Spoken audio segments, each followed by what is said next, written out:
Hi everyone, today I'm going to be sharing with you the importance of primitive musical ideas, aka folk music appreciation. Now, Mr. Google says folk music is music that originates in traditional popular culture or that is written in such a style. Furthermore, folk music is typically of unknown authorship and is transmitted orally from generation to generation. Now, disclaimer, I am a music therapist and not a musicologist, so I am not going to pretend I'm an expert in this area. I'm just kind of I can never say that word. I'm kind of just regurgitating a collection of personal intuitive information, and that's kind of what all my long-winded talks are about anyway. But what I'd like to bring your attention to is the type of music that was written for leisure and not for profit. It's actually kind of ironic that original folk music is considered original popular culture when today's pop culture style has very little originality and literally uses an algorithm for profit. To me, it just doesn't have much soul to it, but everyone has different tastes, and that is very important to remember. Now, in order to appreciate folk music, it's important to appreciate one's roots, and not just your roots, but the roots of others as well, the roots of humanity. And what are roots associated with? Trees and grounding. Now I'm gonna go all hippie on you, but see where I'm going though. Appreciating the roots, the traditions, and the literal sound of humanity, which can be very grounding for us all and bring us back to a more mindful awareness of ourselves and others. Now, folk music doesn't have to be as old as time. It can be new and vary in the moment as well. And that's what makes group creative play, improvisation, and songwriting totally legitimate. It's legitimate music. And that is merely because you are not doing it for profit. This is where people have gotten tripped up about music for a long time now. If it's not for profit, it's not any good, right? Well, that's the problem with a lot of creativity today. It is suppressed for that very reason, I find. Again, this is personal intuitive information that I'm sharing with you. But anyways, with that said, if we were in a group right now, I would pass out a range of instruments that are more primitive and of a style that has been used in many parts of the world for a long time. This can include harps, little flutes, drums, and I would ask you what you find you are most drawn to, and maybe if it even relates to your heritage in any way. And we would go from there and see what sort of team effort manifests in the end. It's important to remember that a lot of traditional songs are based on work and team effort and often the result of hard times. But because I don't have a group with me, I'm going to play a piece of music from the British Isles and have you notice if it affects you in any way. I live in Scotland, but I chose a piece, an Irish piece, a piece from Ireland, because I have an Irish harp on which to play it, which will hopefully enhance the effect.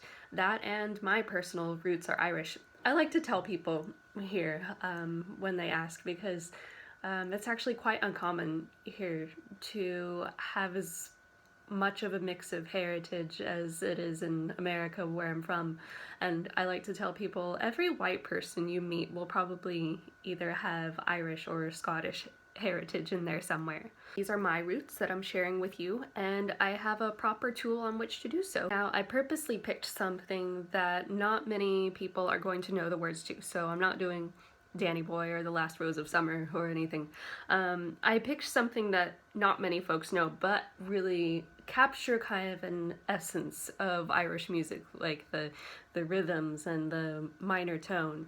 And because that's something I would like you to focus more on, is the music itself. And if we were doing the lyrics, it would be a lyric analysis project. It's called The Foggy Dew, written by Father P. O'Neill.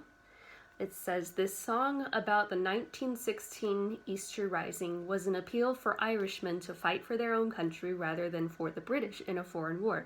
Suvla was a Middle Eastern battlefield, and I'm sorry if I butchered that pronunciation there, Suvla.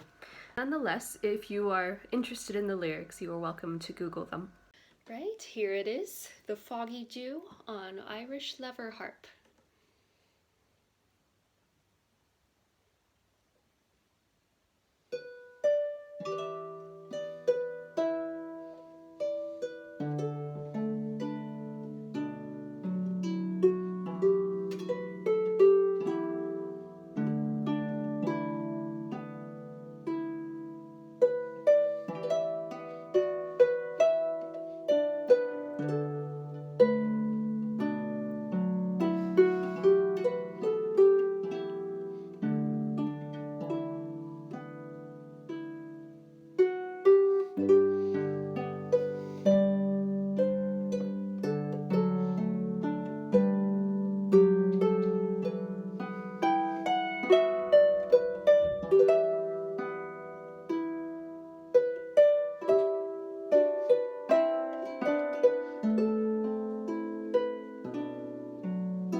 So here's something I'd like you all to tell me in the comments. The first one is obvious.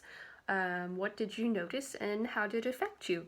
Next, do you have a primary form of heritage, such as Celtic, Native American, African, etc.?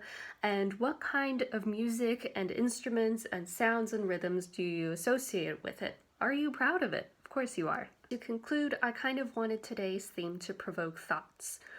That's something that any form of behavioral therapy is all about. It's all about thought-provoking. What can you take away about yourself and for yourself? And my personal belief is that folk music makes us human, and it comes from our rawest form of humanity. Whether it's the sound of our ancestry or what we create as folks from our souls in the moment, kind of veered off into La La Land there.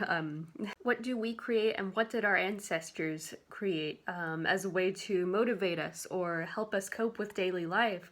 And especially the things we experience in life nowadays that are taking away our humanity. And we could go a lot of different directions there. And oh my God, think of African American spirituals. So many of those songs came from having their humanity taken away. It gave them hope and grounding and coping skills. And so why not reharness a sense of humanity by continuing to make folk music today? I mean, I guess one could argue that there's a style of folk music out there, and I do like it. I like it very much that they make folk music for a living. But I'm talking about everybody, folks. We're all folks. So, anyways, thank you for hearing me out if you're still here. And I'm going to create one more episode next week because I'd like to think I've made a pretty thorough library here. And next week I'll just be sharing some closing thoughts. So I'll see you then.